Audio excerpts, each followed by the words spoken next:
Hi, my name is Tim Westbrook, and I'm the host of the I Love Being Sober podcast. The purpose of this podcast is to provide educational content to people that are struggling to get clean and sober, to parents, spouses, family members, and friends of people that may or may not want to get clean and sober, and anybody that is interested in learning more about what successful recovery looks like. Today, I'm joined by Ken Seeley. Ken Seeley has remained professionally and personally involved in recovery since his sobriety date of July 14th, 1989. As an intervention specialist, he applies his relevant experience and boundless enthusiasm to profoundly change the lives of people who suffer from the disease of addiction. For addicts, the addicts' family, and their friends. Ken works to save lives every day as the founder of Intervention 911. One of the most prominent and successful private intervention services in the country. Ken is featured on the Emmy Award Winning and 2015 Emmy Nominated A&E television series Intervention. Seeley's personal experience of addiction and recovery fuels his desire to impact others in similar situations. Ken grasps the full understanding of the addict's behavior. His innate compassion for fellow addicts continually bolsters his ability to connect and communicate with addicts and their families. Ken oversees the operation of Ken Seeley Rehab in Palm Springs. Ken and his team provide all levels of treatment care with a strong focus on family and trauma in addiction to addiction.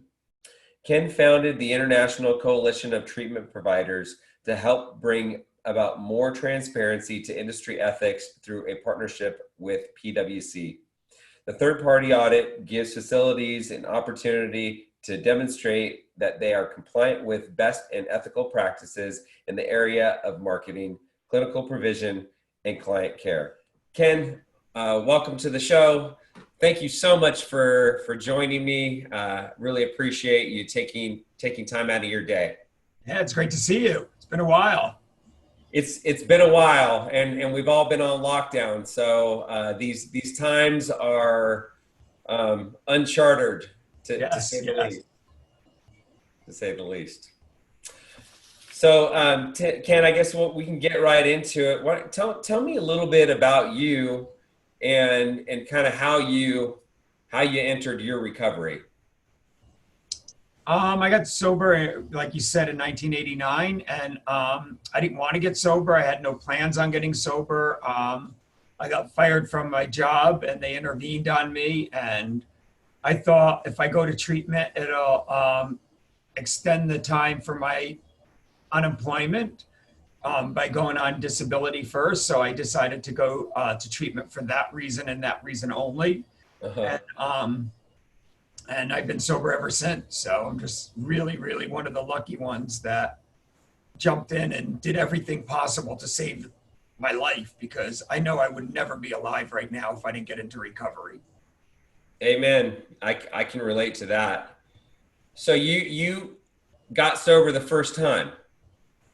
Well, not really. When I was 19, I was sent to AA when I got kicked out of the military. I was in the Air Force. And I was drinking and doing drugs there, and they caught me. And so at 19 and a half to 20 years old, I got kicked out. Then I went to AA meetings when I was 22 to 24. Still didn't get it. And then when I turned 26 is when I went to treatment. So okay, and years later. And what was different the time that it actually worked? I think I knew deep inside that I was dying, and I thought I was dying of AIDS back then. And when they did the test and they said, no, you don't have HIV or AIDS, you have drug addiction.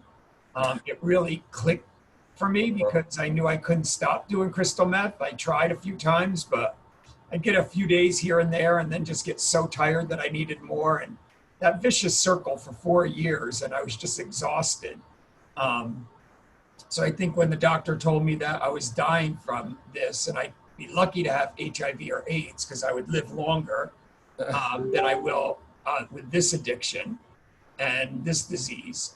And so I just ran with that. And I was like, you know what, I'm willing to do whatever it's going to take my life, save my life. And I jumped in the program. There you go. there's so many people that, you know, and I think that the statistics, it's like there's so many people that go to treatment and they want to be clean and sober. They really want it. Yeah. Some of them don't want it, but a lot of them do want it. And at the end of 30 or 45 or 60 days, they're like, I got this. And they really, truly want to be clean and sober. Yep. But less than 10% of those people are able to achieve more than a year of sobriety. I think those are the statistics. Mm-hmm. So why is that? Or what were you able to do differently? Why were you in that 10% that was able to stay clean and sober after you left treatment? I think the reason is because I had I was desperate enough to want to do anything and anything for as long as it took.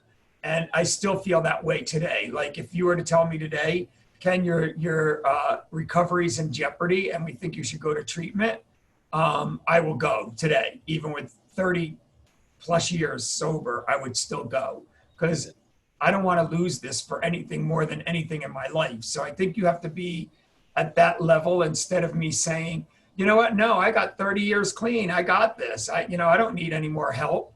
When I look at it that way, that's when I want to be afraid, because that's when, like you're saying, when people say that, every single time, I don't know anybody that really makes it that has that mentality. It's when you have the mentality around, I want to learn more. I want to discover more. I want to figure out what makes me click, what makes me tick, what makes my brain work. How does it work? When I want to be more investigative around that is when I get more time and more days in sobriety. And I think if I remember correctly, you and I spoke on the phone, I don't know, it was 6 months ago or something like that. We were talking about a client, and your words were, you're either in recovery or you're not in recovery. Which is the same thing as you're either pregnant or you're not pregnant. And I love that. I love that because I agree. It's like I look at my life and you have people that they say just put the plug in the jug. It's like, no, there's way more to it than that. Doesn't work. Doesn't work. It's recovery is a lifestyle, right? Yep. Like you said earlier, it's changing everything. When you and I still had friends and I still went to places that I, would get high at, but it's really about changing everything internally in my brain, changing the way I think of things. And that's what the 12 steps do. And that's what my therapist did, is getting me to be inquisitive on why I do certain things. And if I have a goal, what's making me miss my goal every single time? And evaluating that and figuring that out. And that's all recovery is being self-aware. And, and when I'm in my addiction, I'm not self-aware. I don't give a crap. I don't care. I just, how can I get my next drug? How can I, stay high? That's all I care about.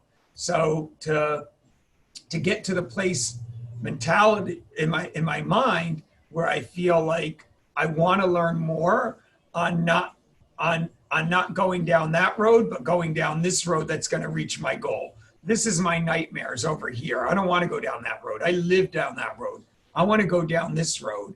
And when I shoot for that road, I have to be inquisitive, asking myself, what did I do today to go down that road? What did I do today to go down the positive road? And when I figure that out for the day, then I'm in recovery. If I just say, oh, I don't give a crap, that doesn't bother me, the way I used to live, I go to automatic pilot and I go down the other road that brings me down to my nightmares. Right. Now, okay, so here's a question. Do you think that a person that's early on in recovery, are they, how long did it take for you to I guess, develop that skill? Because really it's a skill. Like being that aware, like what do I need to do? Like what's the right decision? Like how am I going to make the right decision that's going to keep me on the path to recovery? Well, I think that the AA book should really be called Success for Dummies. You know, Right. the dummy books that they have. Yeah.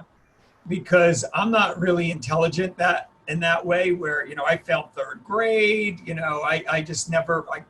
It takes a lot for me to connect dots, Yeah. to make sense of things. So the 12 steps is made out so clearly and so simple that anybody could do it.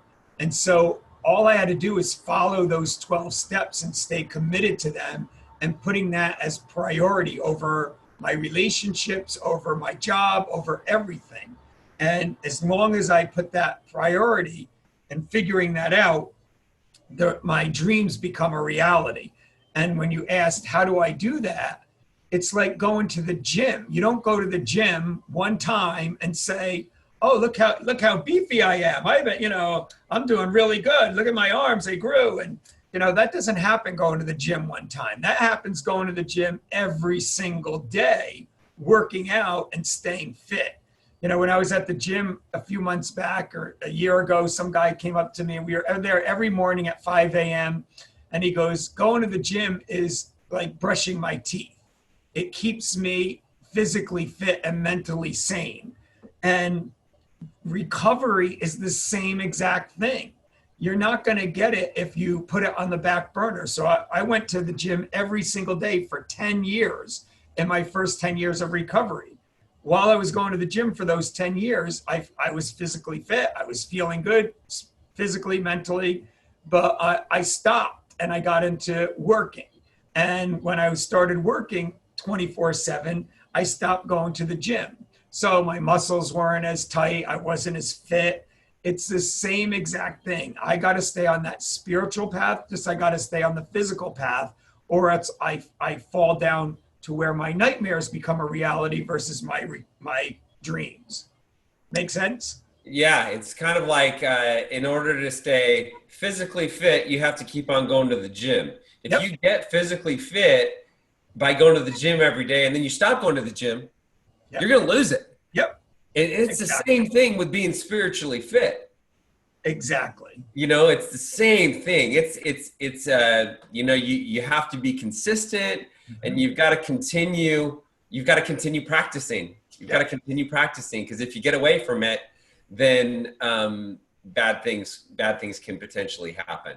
Yep. And it's that simple. That's why I said it should really be called, Success for Dummies, because you will reach your goals by just following these certain steps and different things that they suggest. And I don't do it perfectly. I don't do anything perfectly, but the reality is I keep that in front and center in my life, and then all the other things follow. So it's so simple, but people won't surrender to it. And I didn't surrender to it from 19 to 26.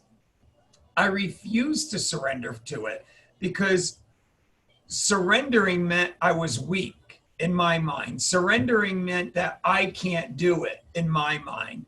And so I wasn't going to surrender to anything. I was like, I got this.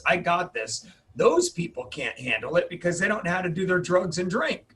They're the ones that don't understand how easy this is. So the shift in my brain had to come internally to say, you know what, I don't have this, and I need support. And once I asked for help, that's the hardest thing I ever had to do, is ask for help. And it still is today. I hate asking for help. I don't know if you have that problem, but I hate it. Yeah, no, I know exactly what you mean. And I see it all the time. It's like people that are, it's a simple program, right? As they say, it's a simple program. Follow suggestions. But it's easy. Yep. However, you've got people that are too smart. Mm-hmm. They're too smart. Yeah, that's what it is. They're too smart. They're like, I'm going to do this. It's like when people try to pick and choose what they're going to do and what they're not going to do, it never works. Like 100% of the time, it fails. And I love that you said that, because when I do an intervention with families, like I'll give them a list of things to do. And when I give them the list of things that I recommend that would be successful to intervene on their loved one, It's the same exact thing. They will pick and choose and say, you know what, Ken, I could do this one, but I can't do that one. And then they'll say, you know what, I'm going to do that one right now. And they piecemeal it together. So they do one at a time. So what I mean in that is, if I say, you know what, you're paying for their car, you're paying for their place to live, and you're paying for their phone.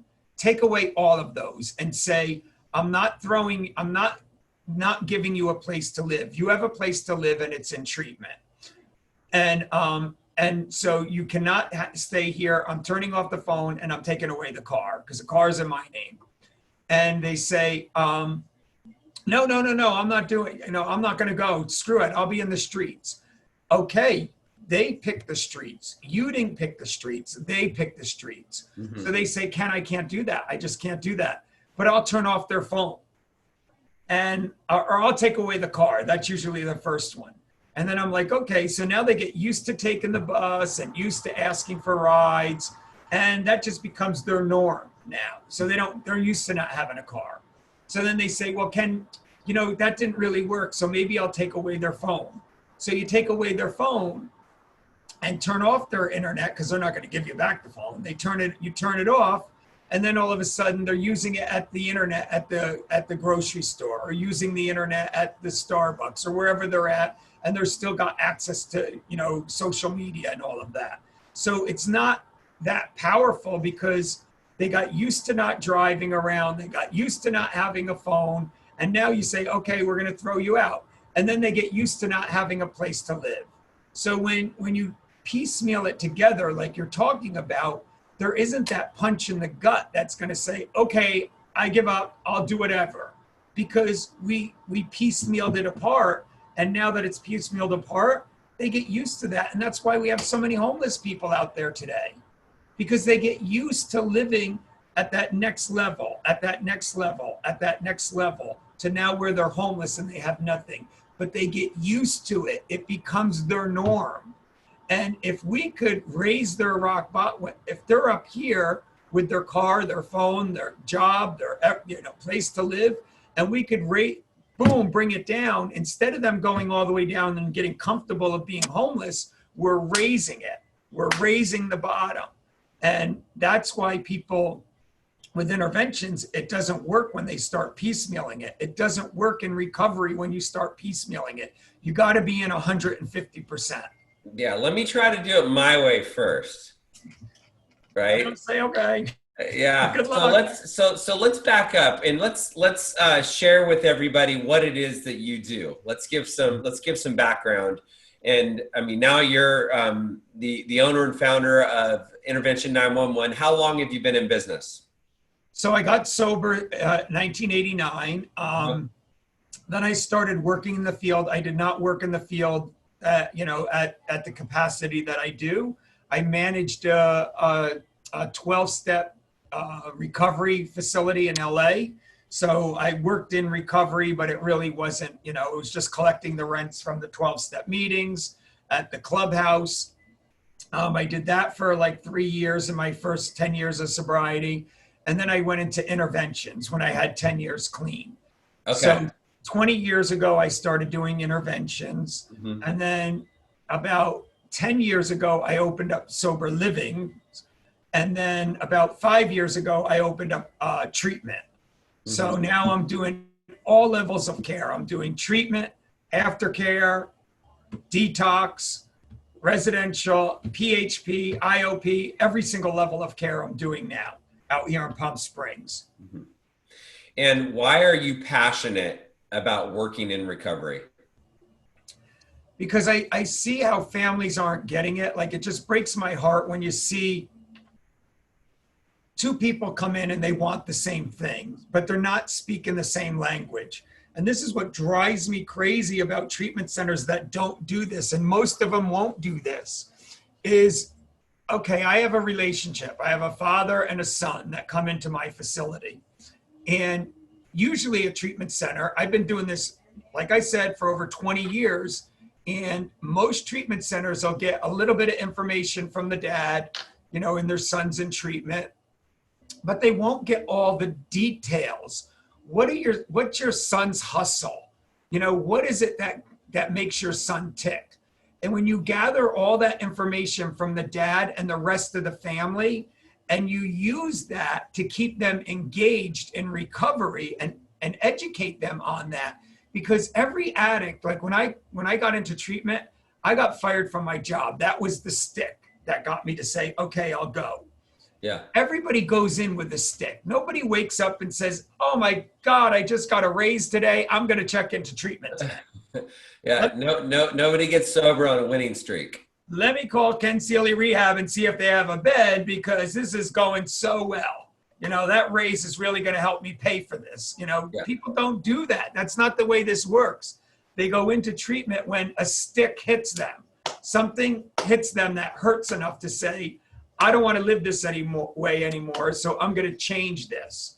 So everybody needs the stick. Nobody goes in without it. So knowing that and keeping that consistent on the pedal until it becomes an internal motivation, until they say, you know what, I would rather live clean and sober than live that old way that I live.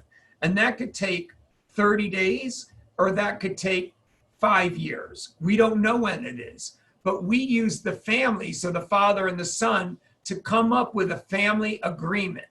And we come up with, okay, if you choose drugs or alcohol over us, the family, then we can't participate in your life anymore. And this is how we're withdrawing ourselves. And we create a list of things that are going to happen. And we have complete transparency. So there's no hidden agenda. There's no, arguing over it. There's no debate over it. This is just what we are doing as a family. So if you could educate that family, there's studies out there that 10% of people that get sober has now raised up to 60% because we brought the family in. We're getting a 50% higher success rate by using them, by doing the right thing, and supporting only recovery and not, like you said, you're not half pregnant. So the parents can't say, my dad can't say, oh, well, I'm going to give him his car because he has 30 days clean. No. There needs to be a plan put into action where he's going to drug test. He's going to, have a whole list of things that he's going to do before he gets that car. So when you bring the family in at that level, it raises the success rate. Right. Yeah, love it. Okay, so I know that you provide the entire continuum. Mm-hmm. What's your, what is kind of your specialty? I mean, and what I'm referring to, I guess, tell me about your intervention services and how that works. And I know it's somebody called, kind of explain to me the process. Yeah. So, if somebody's calling for an intervention, everybody that comes to our facility, we don't call it an intervention, but everybody gets what an intervention really, mounts up to being. So we intervene on the disease, not on the individual. So everybody comes in and we do a brainstorming session on how do we put a family contract together to only support recovery. And then we bring the family and the identified person together and we brainstorm together and say, okay, what else can we add to this? And so that's really what an intervention is creating motivation to keep someone in recovery. So every single person that comes into our facility gets one of those. Within 7 to 10 days, we have everybody getting together. We create that. So we do an intervention and create the rock bottom. But the most important part that, the doctor diversion programs have, the drug courts have, is the aftercare. So when they leave treatment after 30, 60, 90 days, everybody is offered to have a year of case management, meaning a year of aftercare. So we will follow you and work with you and help you reach your goals and keep you on track with your goals for a year after treatment. And Joint Commission now has a box that you could check for aftercare, case management. So now that you could do that, now it's also billable for some insurances, because in some insurances, they have it written in their policy that they have case management. So now you could use these services to help people for long-term care, because people, if you look at how many people are out there and use, right? How many people, I mean, how long do they usually use for before they come to your treatment? Who knows? You know, it's like 2 years, 5 years, 10 years, 20 years. You know, Yeah, it's like it's basically their entire life. So it depends on how old they are. exactly. Right. Well, however old they are, they started probably around 13. Right, And right, right. and that's the reality of it. So the shortest time I heard you say is 2 years. So if you have 2 years of abusing drugs or being addicted to drugs or alcohol, and then you think 30 days is going to cure it, that's inhumane to expect that from anyone. I mean, how are you going to change that? You know, it's about working with the chemistry of your brain on how the survival skills that you were brought up with on how to survive in this world, and you're going to change those. You're barely detoxed after 30 days. You're not changing behaviors after 30 days. You're not changing behaviors after 60 to 90 days. It's about seeing that, keeping that follow-up for the next year to 5 years. I mean, the doctor's diversion program, they're a 5-year program. The HIMSS program, that's a 10-year program. So that's changing behaviors. You don't change behaviors in 90 days. In treatment, they're educating you how to live in recovery for a lifetime of recovery. So that's really our goal in our treatment facility and intervention. Yeah, you bring up a good point. It's how do we've learned how to survive. Drinking and doing drugs is how we survive. Before getting clean and sober, that's how we survive. So in 30 to 60 to 90 days, they're not gonna be, so they might feel, we've seen this before. Yep. It's like they feel like, okay, I'm good, like I got this, like there's no way I'm ever gonna drink again, I'm never gonna shoot dope again, like Yep. I got this. No, you don't understand, I never want that life. But to your point, it's like they've been using for 2, 5, 10, 15, 25 years, and they've got to rewire their brain. They have to develop some new healthy behaviors. Yes. And so that's kind of, and like you said, doctors, airline pilots, dentists, they're monitored for 5 years before they, and I think their success rate, I heard that their success rate is somewhere in the 90s. Yeah. And which is like that just goes to show it's important to keep somebody engaged and hold them accountable for a longer period of time. And I heard some statistics. I don't know if they're true. I don't know where they come from. They sound like they could be true. Is 67% of people that stay sober for a year are able to stay sober for 5 years. 85% of people that stay sober for 5 years are able to stay sober for life, Yep. which sounds about right to me. And we used the gym as an example earlier. So when you're using the gym as an example, you know, it's the same thing. You know, I could go to the gym every single day by myself, right? Yeah. And I could get there. The reason why I did it in my first 10 years of sobriety, I was in full-blown sex addiction. So when you're in sex addiction, you have to look good in order to have the pick of the litter. You know, when you're out there Right. Yeah. You need to look really good. So, you know, in order for me to walk around with my shirt off all the time, I needed to make sure that I looked good. So I had to go to the gym every day. Right. So by doing it every day, I kept my muscles up, my body was looking good. And it's the same thing in recovery. We got to do it every day to keep that momentum going. So when we look at it that way, that we have to do that, it's the same thing as hiring a trainer. Am I going to be left to my own devices if I'm not in sex addiction anymore, because I got into recovery over that? For me to go to the gym now, it's like, do I really want to go? You know, Right. like, why do I really need to go? I don't have to look good, you know? And so I don't have the internal motivation to do it. So if I have the external by me paying a trainer to meet me at the gym, now there's external motivation because I just worked my butt off to make that money. And now I paid this guy to do it. So I'm going to have to, go to the gym. I'm not going to pay him and not show up. So now it's the same thing with case management around recovery. You get a case manager that's going to help you stay on track with your goals, not the case manager's goals. Like my goals, I want to get to this weight. I want to look this much, I want to, have this size waist and all, those are my goals, not my trainer's goals. But for me to reach my goals, I get support with a trainer now.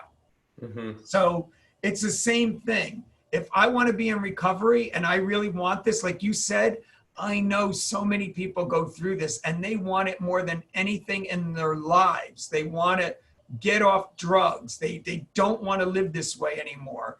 And even though they want it more than anything, they need the little kickstart, the trainer. They need that little push. We all need that little push.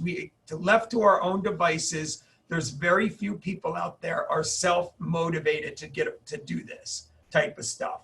So using that as an example, that's what our case managers do.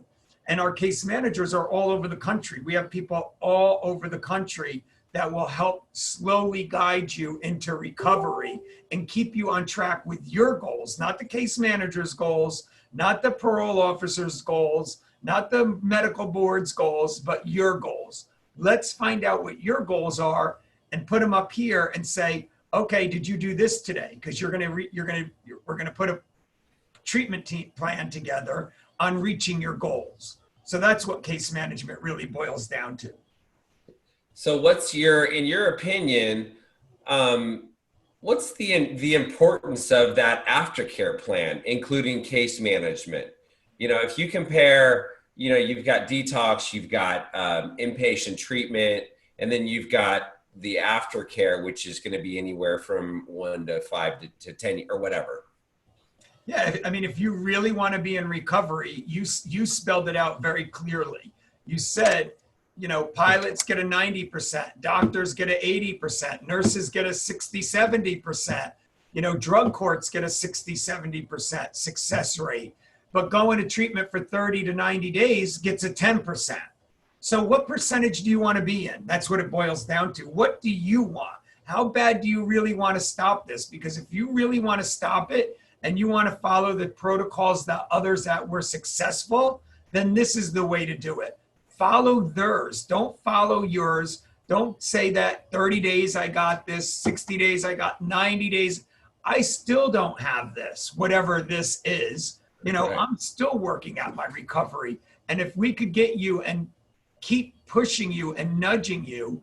I mean, right now I'm working really hard on my eating disorder. So my drug addiction, my alcoholism, my codependency, my sex addiction, my love addiction, my money addiction. I worked through all of them, and now I'm working on my food addiction. And so I've been on a yo-yo for 10 years, just like the heroin addict going up and down, in and out of treatment. I've been on that same roller coaster ride with my weight up and down. And so now I gave it up and I gave it to my sponsor, and I'm starting to do it their way. I can't do it my way anymore. So it's the same exact thing. So do I want to be accountable for long-term and follow this long-term plan where I'm texting them, tomorrow I'll have 7 months in recovery from that. And I'm texting him every single day. I might have missed 5 days in the 7 months, but every single day I'm following his lead on this. I'm doing what he tells me to do. It's doing that and having that extra support. And that's the only way. If I was left to my own devices, I would have ate that cake 2 nights ago. Right. It's taking suggestions, right? Yes. It's like my best thinking got me where I am. What makes me think that my thinking is going to get me out of it? Yeah. And a good example, like this is a prime example. I know so many heroin addicts, so many meth addicts. I remember saying, I'm never going to do meth again. And all of a sudden, I'm on day 2 and the sun's coming up and I'm like, fuck, how did that happen? How did I get on this shit again? So all those drug addicts and heroin addicts and alcoholics that say they never want it to happen again and it ends up happening, what I would recommend is getting into treatment, getting into recovery, and getting the support for the aftercare. because without it, you're shortchanging yourself. You're not surrendering. You know, we got to surrender 150%. When you think I want to text my sponsor every day with 30 plus years of recovery of drugs and texting my sponsor every day because I only have 7 months in my food program? No, I don't want to do that. But in order to reach my goal, not my sponsor's goal, my goal, these are the things that he's recommending and telling me I have to do in order to reach my goal. So I'm following it. It's that simple. We don't need to complicate it. It's that simple. And all these other people are getting high success rates. Why isn't everybody getting those rates? And that's what we believe in at our treatment center. Everybody deserves those rates, and we want to work with you as you're trying to achieve them. Awesome. Yeah, that's great. That's great. Is there anything else that any other suggestions or anything else you wanna share with people? I just think it's really, really important that, that you're not alone, that, people out there doing this, it's so hard. It's not easy. You're not alone. And there's a lot of support out there for you. You don't have to think that you could do this alone. You could reach out and say, you know what, I'm done. I'm done trying to do, just like I did with, going on the roller coaster ride for 10 years with my weight. I'm done. I'm done. I don't want to do this anymore. And, reach out, because if you don't reach out and ask for help, it doesn't come knocking on your door. It's not going to come. It's the programs are set up. It's attraction, not promotion. So we're not out there like Mary Kay knocking on your door and saying, some makeup. It looks like you might need to get into recovery today. No, that's not how it works. Right. You have to make the first step and ask for help. And if you can't because you're too numb, then I would recommend that the family that's watching your numb loved ones spiral out of control to step up to the plate and do an intervention, do a family meeting. It doesn't have to be a surprise. It could be an invitational model. There's so much that you could do. Just don't let another day go by, especially with this COVID-19 going on right now. I mean, my old neighbor is a emergency room doc.